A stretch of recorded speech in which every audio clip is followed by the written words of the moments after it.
mo mga tikbalang mo. Pagtapok kayo, nagsama kayo dyan. Ang sabi ng kaibigan ni Duwende, bukusan ng asin para masunog sila. Naligo talaga guys. Nandito pa rin yung tikbalang.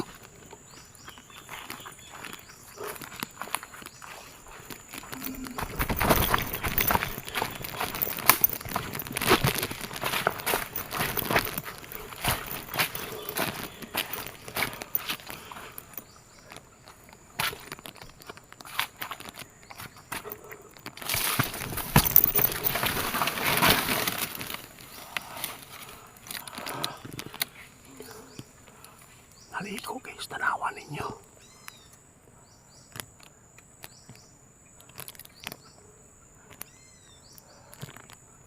Wala nang paramdam.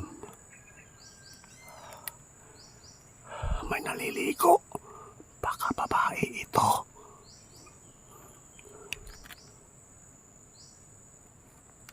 Mamaya natin sigurin guys. Gusto ko talaga na magsama sila doon para masabuyan ng asin. Nandito yung asin natin.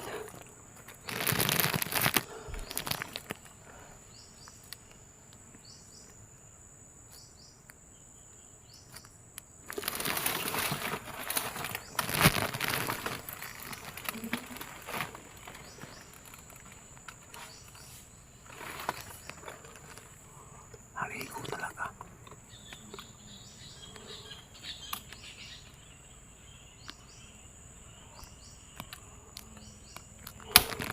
Nakita ko. Hala. Umusok na guys. Hala.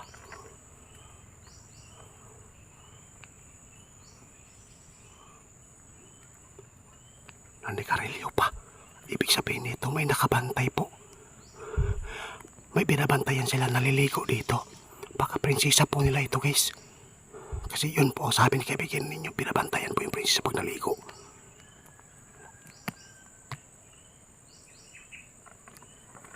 Naku po. Ano yan? Wala. Tikbalang guys. I-zoom natin guys. I-zoom. Ano yan? Tikbalang. Gold po yung buhok nila. La. Mamaya ko na sukurin guys para makita ninyo guys. Ayun. Naku po. Ito palang prinsesa na naliligo dito.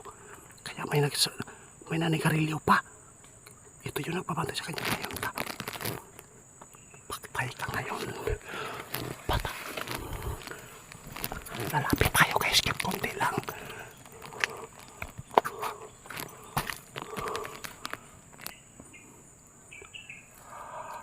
Dapat siguraduhin natin.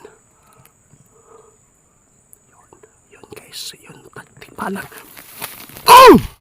Guys, samahan niyo po ako. Ako lang po mag-explore dito kasi po sabi ni kaibigan ninyo, wala po tayong nakuwang balita doon sa pamilya kung saan po ay nawalan sila ng anak dahil hindi pa nakabalik. Kasi po magchat-chat lang po sa atin yan kapag naibalik na yung bata.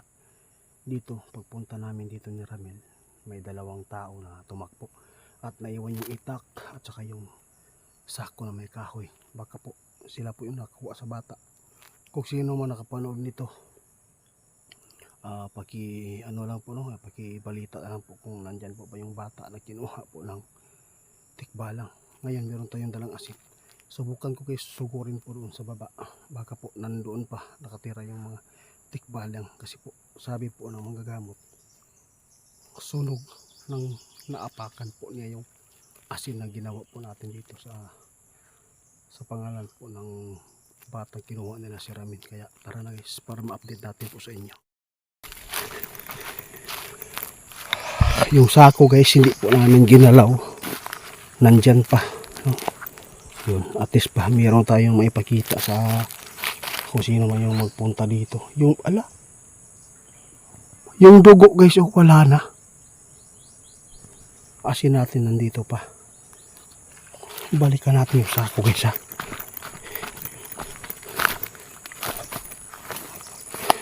Ibig sabihin nito, kapag wala ng dugo po ng tikbalang dito guys, ito, wala ng dugo, kahit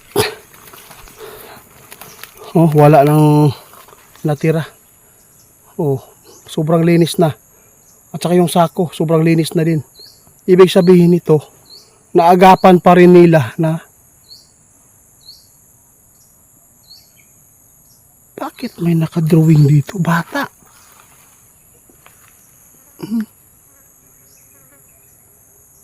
Anong ibig sabihin nito guys?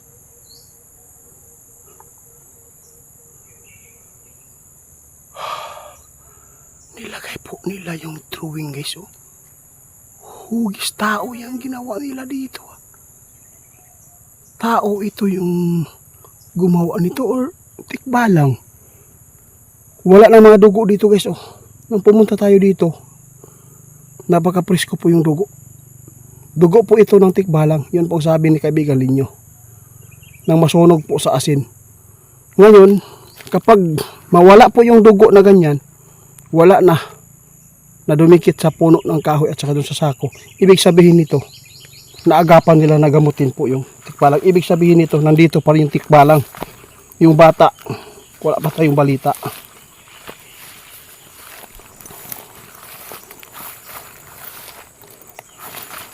Tara guys, walang nagpapakita dito, nagpaparamdam dito sa taas kasi may asin. Doon tayo ngayon. Ang sabi ni kaibigan ninyo guys, kapag ganitong oras, lalabas din sila.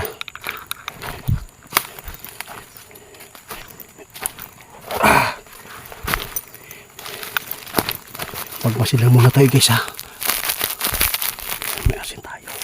Malapit na tayo sa tira ng tikbalang. Dito po yung nagtago yung nakaputi na naganyo, pero tikbalang pala.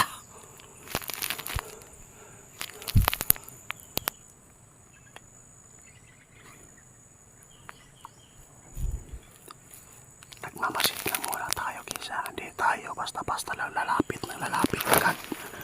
Dapat nakapuisto tayo para meron tayong matatakbuhan. Pag di natin kaya yung tikbalang, pinabalikan ko lang dito guys dahil po wala tayong nakuhang balita doon sa magulang kung nakauwi na ba yung bata. Kasi yung manggagamot, sabi nila nasunog po yung tikbalang na lalaki. Pero ngunit may naka-drawing pa doon na bata doon sa puno. At saka yung dugo wala na. Para walang nangyari. Yung sako lang hindi po nagalaw. Nung pagpunta natin dito po naligo po yung mga tikbalang. Naliligo pala sila.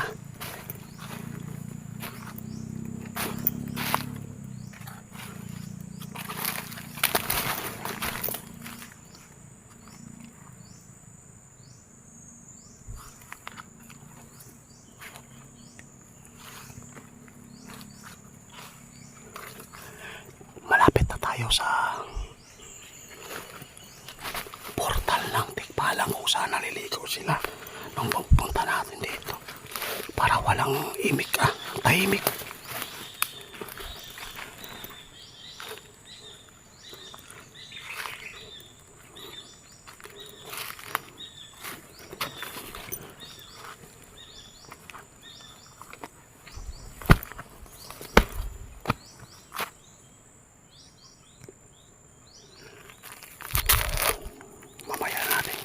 Kapag may magpaparamdam, dapat natin mabuhusan ng asin para maubos silang masusunog.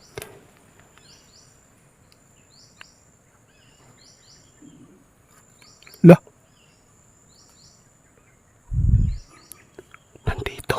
nandito guys.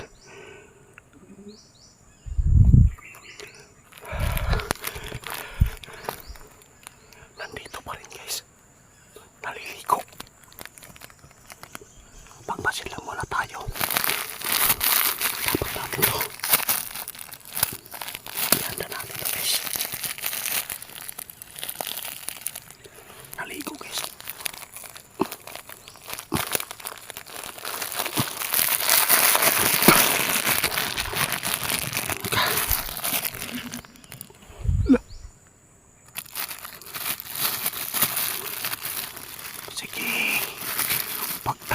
mo mga tikbalang mo. Pagtapok kayo. Nagsama kayo dyan. Ang sabi ng kaibigan, hindi. Bukusan ng asin para masunog sila. Naligo talaga guys. Nandito pa rin yung tikbalang.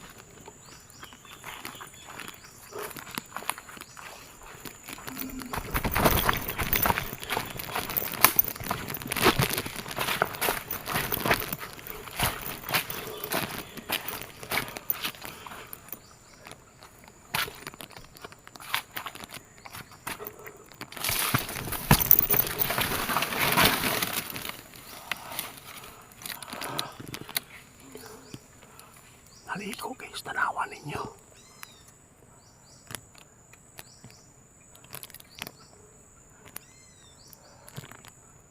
Wala nang paramdam. May naliligo. Baka babae ito.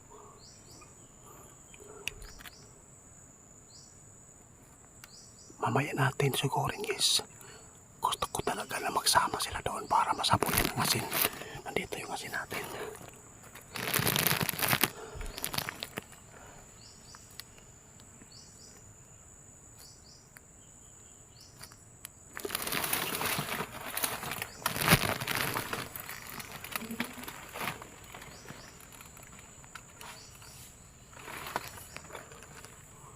Naligo talaga.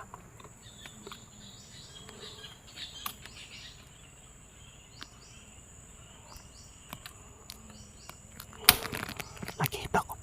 Hala. Umusok na guys. Hala.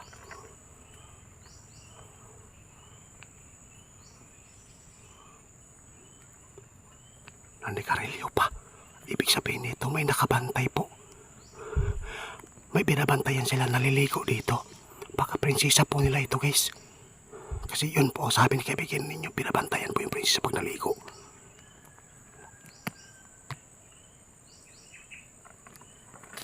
Naku po. Ano yan? Wala. Tikpa lang guys.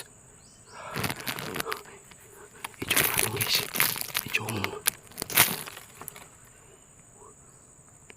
Ano yan? Tikpa lang. Gold po yung buhok nila. Mamaya ko na sukurin guys para makita ninyo guys. Ayun. Naku po. Ito palang prinsesa na naliligo dito. Kaya may nanigarilyo pa. Ito yung nagpapantay sa kanya ngayon. Pagtay ka ngayon. Bata. Lalapit tayo guys. Konti lang.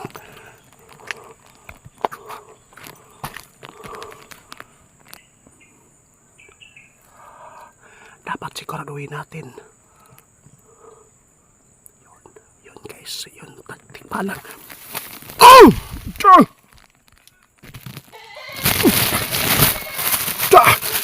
Babae ha? Sunog ka.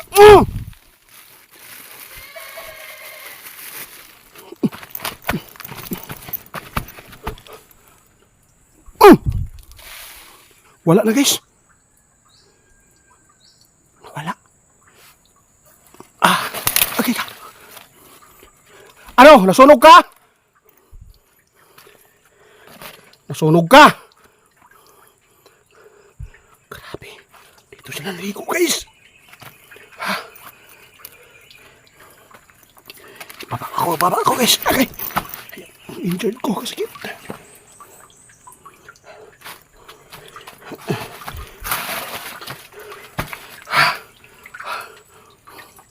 Wala guys. Pakita ka! Sabi, kahit masama kayo, naghihingi pa rin ako ng para.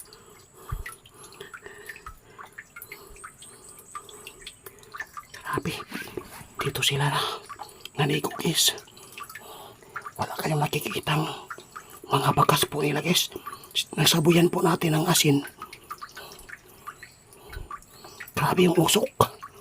Tinamaan sila ng asin guys. Kasi po klarong-klaro po natin dito guys. Yung asin natin nandyan po guys. Dito, kung tao po yung nakatayo dito guys. Di basta-basta na makikita po natin kasi po sobrang haba pala yung tikbalang dito na prinsesa guys. Napakaganda po yung buhok. Din po pala yung buhok ng tikbalang guys. Kapag babae kulay gold. Grabe guys. Kabalo ko ay. Alam ko, nasusunog ka na. Ilabas ninyo yung yung kasamahan po ninyo na nasusunog po sa asin. Grabe ka kuya ng tikbalang guys no. Kahit po malapitan na po natin. Kahit sinusugod po natin dito. Oh, wala talagang mga bakas na nakikita natin dito no. Grabe. Sobrang pating lamias sa ilang ligo. Tanawa guys, wala yung tiso.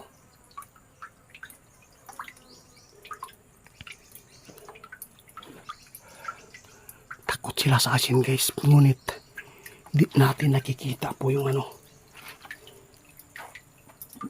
Ala, nandito guys, taas na ban, nakatakbo. Ito yung nagbantay sa kanya guys, yung prinsesa guys. Alam kong sunog na. Oh. Ano yan? Parang kaibigan. Sunog ka na. Guys, hindi na po to biro. No? Malapitan na po natin sa video na kukuha po yung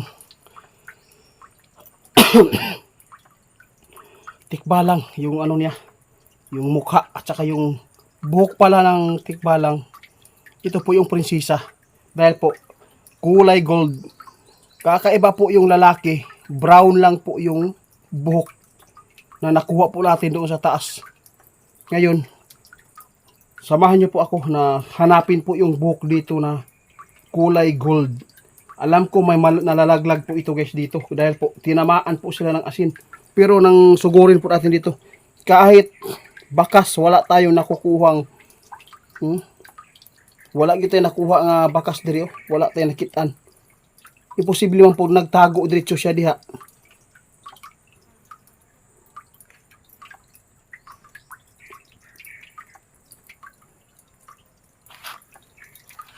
Kakaiba talaga yung mga kapapalagan dito guys. Makapangyarihan talaga yung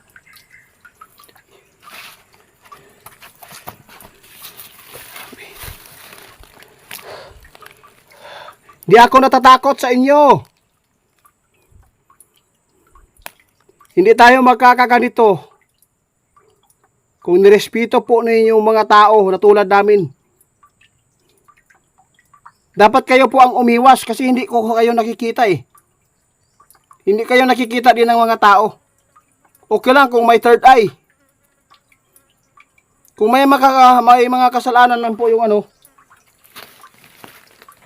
yung tao naliligaw po dito ng ahoy, kayo po dapat ang umiwas para hindi kayo mabangga. Tulad nito, alam ko marami pong mga kasamaan po inyo na tinatamaan po ng asin dito ngayon kasi po hindi lang po isa yung nagbabantay dito. Rinig po natin guys kanina doon sa ilalim. Busis niya. Busis. Di kaya doon siya sa ilalim. Ngayon hanapin natin yung buhok. Pagpatuloy ko dito guys hanggat hindi ko makuha po yung yung balita na nakabalik. Kapag hindi po may balik yung bata, araw-arawin ko kayo dito. Dadalhan ko kayo ng 10 sako na asin dito para po lahat kayo masusunog.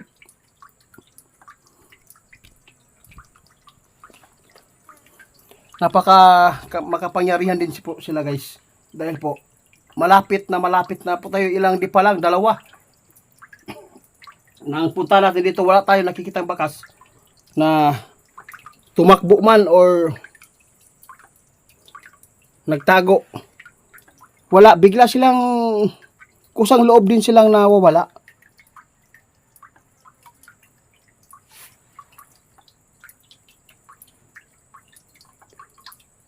Asan ka sila nagtago, no?